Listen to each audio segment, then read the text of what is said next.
Hello students, इस lecture में हम सेल सिग्नलिंग के बारे में सामान्य जानकारी प्राप्त करेंगे। हम सभी जानते हैं कि बहुकोशिकीय जीवों में बहुत सारी कोशिकाएं होती है। उनका शरीर अनेक कोशिकाओं से मिलकर बना होता है। ये कोशिकाएं अलग अलग प्रकार की भी होती है और समान प्रकार की जो कोशिकाएं होती है वो मिलकर टिश्यू बनाती है या ऊतक बनाती है। और इन्हीं ऊतकों से हायर एनिमल्स में ऑर्गन्स और ऑर्गन सिस्टम्स बनते हैं।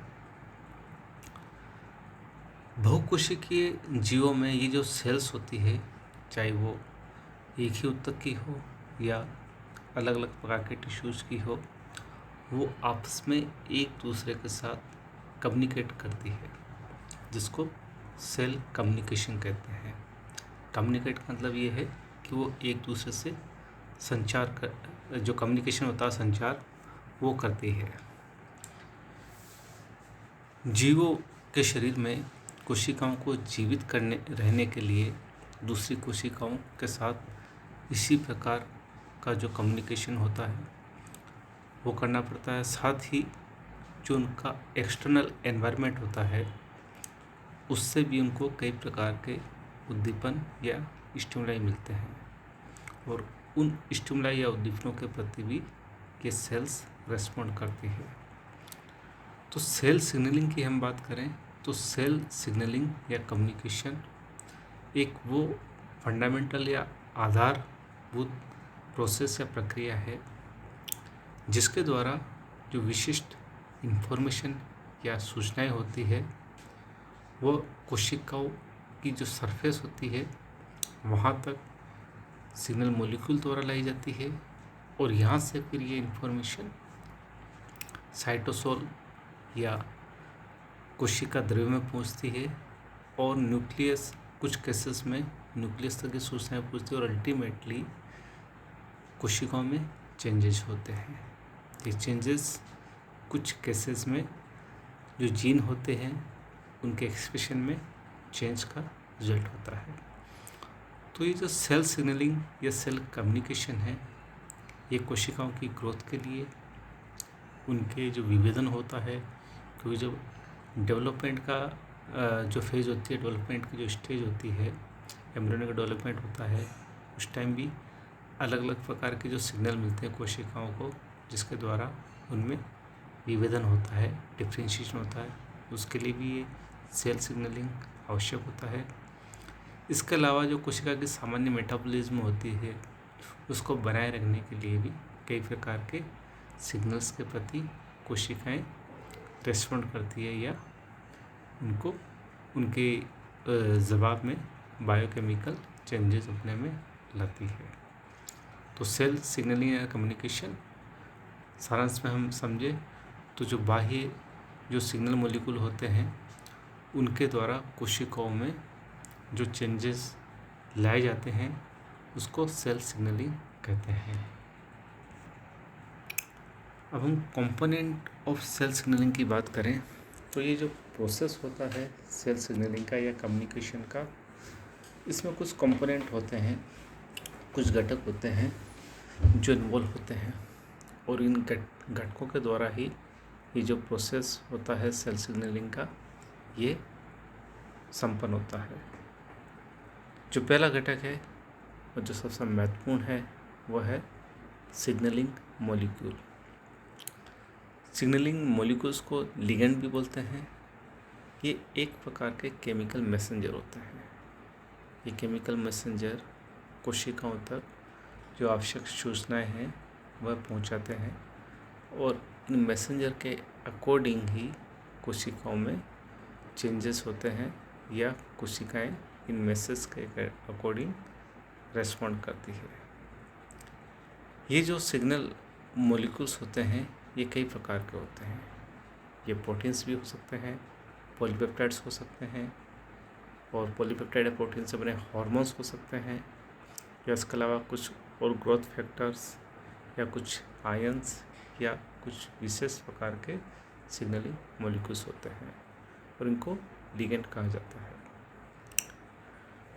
दूसरा जो कंपोनेंट है सिग्नलिंग का वो है रिसेप्टर्स या ग्राही। रिसेप्टर या ग्राही वो प्रोटीन्स होते हैं जो बाह्य वातावरण या दूसरी कोशिकाओं से जो केमिकल मैसेंजर आ रहे हैं या जो सिग्नल के रूप में जो लिगेंड आ रहा है उसके साथ ये बाइंड होता है या उस सिग्नल को ये रिसीव करने का कार्य करता है।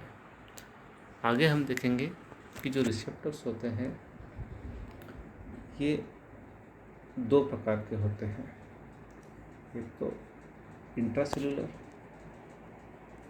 और दूसरे एक्स्ट्रा सेलुलर। दो प्रकार के रिसेप्टर्स होते हैं, इसके हम आगे अध्ययन करेंगे। तीसरा जो कंपोनेंट है वो है सिग्नलिंग इंटरमीडिएट्स या सिग्नलिंग इंटरमीडिएट्स। वो सिग्नल ट्रांसड्यूसर्स होते हैं जो कि मैसेज को आगे कन्वे करते हैं, जो सिग्नल होता है उसको आगे पहुंचाने का कार्य करते हैं। तो इस प्रोसेस में कुछ इंटरमीडिएट मॉलिक्यूल्स या पदार्थ काम में आते हैं, उनको सिग्नलिंग इंटरमीडिएट्स या सिग्नल ट्रांसड्यूसर्स कहा जाता है। और जो चौथा कंपोनेंट है वो है इफेक्टर प्रोटीन्स। इफेक्टर प्रोटीन्स वो है जो कि सिग्नल मॉलिक्यूल या उस मैसेज के रेस्पॉन्स में ये कोशिकाओं में बायोकेमिकल चेंजेस लाते हैं। और कोशिका में जो बायोकेमिकल चेंजेस होते हैं वो इन इफेक्टर प्रोटीन्स में इनकी जो एक्टिविटीज होती है उनमें जो परिवर्तन होता है उसका ही रिजल्ट या परिणाम होता है। नेक्स्ट हम बात करते हैं टाइप्स ऑफ सिग्नलिंग। तो जो सिग्नलिंग होती है वो उस आधार पर कि जो सिग्नल मॉलिक्यूल है, जो केमिकल मैसेंजर है, वो कितना ट्रेवल कर रहा है, उस आधार पर हम 3 प्रकार में डिवाइड कर सकते हैं। नंबर 1 एंडोक्राइन, सेकंड पैराक्राइन और तीसरा ऑटोक्राइन। एंडोक्राइन प्रकार की जो सिग्नलिंग होती है उसमें एंडोक्राइन ग्लैंड्स या एंडोक्राइन सेल्स और हार्मोन्स इन्वॉल्व होते हैं। इस केस में क्या होता है एंडोक्राइन प्रकार में कि जो सिग्नल मॉलिक्यूल्स होते हैं वो हार्मोन्स होते हैं और ये जो हार्मोन्स है ये एंडोक्राइन ग्लैंड्स द्वारा रिलीज किए जाते हैं। ये रिलीज होने के बाद या मुक्त होने के बाद ये जो हार्मोन्स है वो ब्लड स्ट्रीम में पहुंचते हैं, रक्त में पहुंचते हैं और रक्त की धारा के साथ में, रक्त के प्रवाह के साथ में ये जीव शरीर के विभिन्न भागों तक पहुंचते हैं। और वहाँ पर ये जो टारगेट सेल्स होती है, लक्ष्य कोशिकाएं होती है, उस पर स्थित रिसेप्टर से, जो कि सिग्नलिंग पाथवे का एक कंपोनेंट होता है, रिसेप्टर उसके साथ बाइंड होता है और इस सेल्स में वांछित परिवर्तन लाता है। तो ये प्रकार है सिग्नलिंग का, वह है एंडोक्राइन। दूसरा जो प्रकार है पैराक्राइन प्रकार। पैराक्राइन प्रकार में क्या होता है कि कोई भी एक सेल सिग्नल मॉलिक्यूल मुक्त करती है और ये जो सिग्नल मॉलिक्यूल है ये रक्त के द्वारा शरीर में ज़्यादा डिस्टेंस तक ट्रेवल नहीं करता जैसा कि एंडोक्राइन में होता है, बल्कि ये आसपास ECF या एक्स्ट्रा सेलुलर फ्लूइड में रिलीज होता है और रिलीज होने के बाद जो आसपास जो सेल्स होती है उनको ऊपर स्थित जो रिसेप्टर होते हैं वहाँ ये बाइंड होता है और उस पर्टिकुलर सेल्स में जो कि सिग्नल मॉलिक्यूल मुक्त करने वाली कोशिका के आसपास स्थित होती है उसमें ये बायोकेमिकल परिवर्तन लाता है। तो ये पैराक्राइन प्रकार की सिग्नलिंग। तीसरा प्रकार जो होता है सिग्नलिंग का वो है ऑटोक्राइन।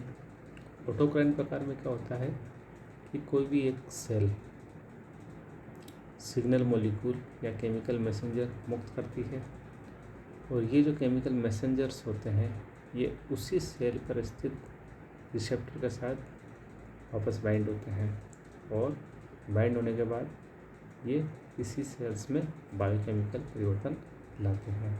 तो ये ऑटोक्राइन प्रकार का सिग्नलिंग हो गया।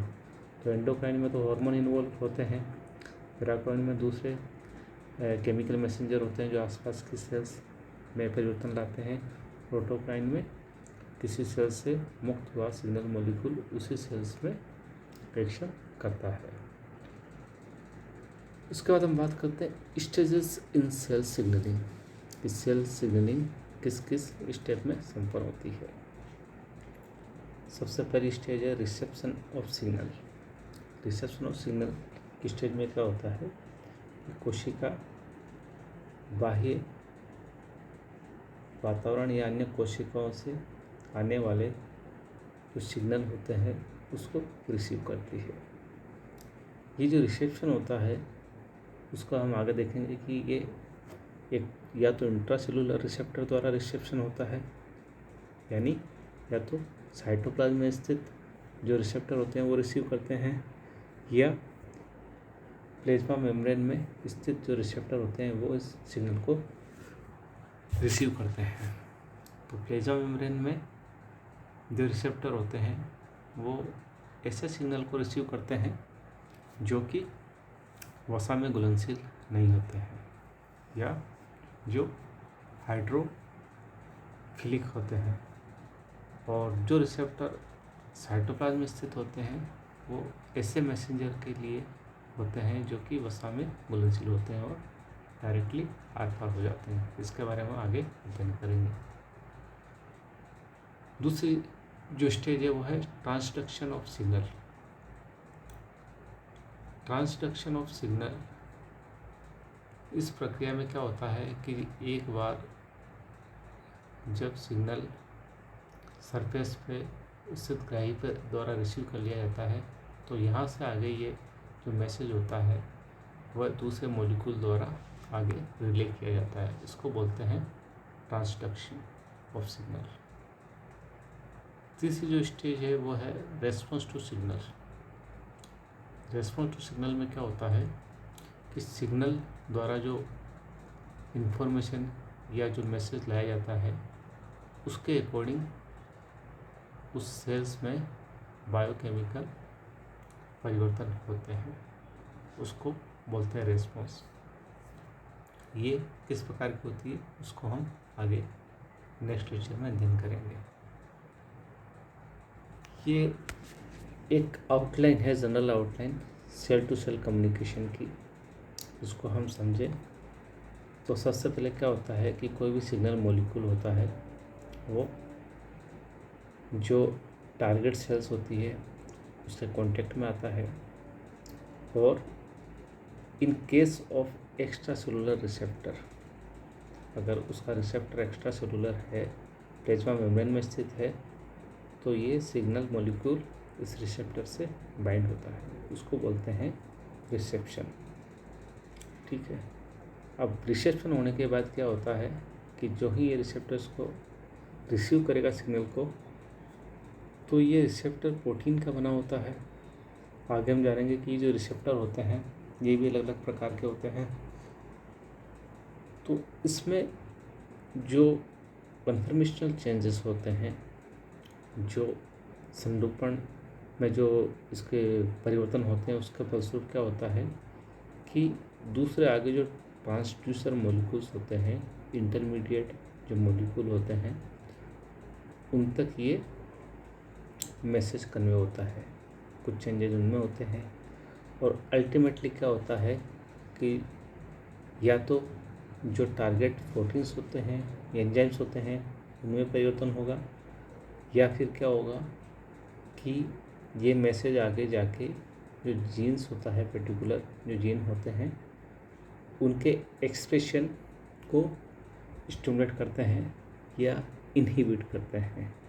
तो इस प्रकार जो सिग्नल मॉलिक्यूल जो यहाँ मैसेज लेके आया है वो दूसरे मॉलिक्यूल्स में से होते होते अल्टीमेटली जो चेंज उस कोशिका में लाना होता है वहाँ तक ये मैसेज पहुँचाया जाता है, और उसी के अकॉर्डिंग उस कोशिकाओं में रेस्पॉन्स होती है, और ये रेस्पॉन्स उसमें बायोकेमिकल जो उसका बायोकेमिकल संगठन है उसमें परिवर्तन के द्वारा उसमें रेस्पॉन्स होती है।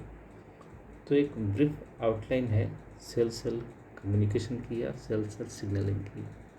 आगे के लेक्चर्स में इनमें जो जो अलग अलग प्रकार के जो मॉलिक्यूल्स या कंपोनेंट होते हैं उनका क्या रोल होता है ये हम आगे बात करेंगे।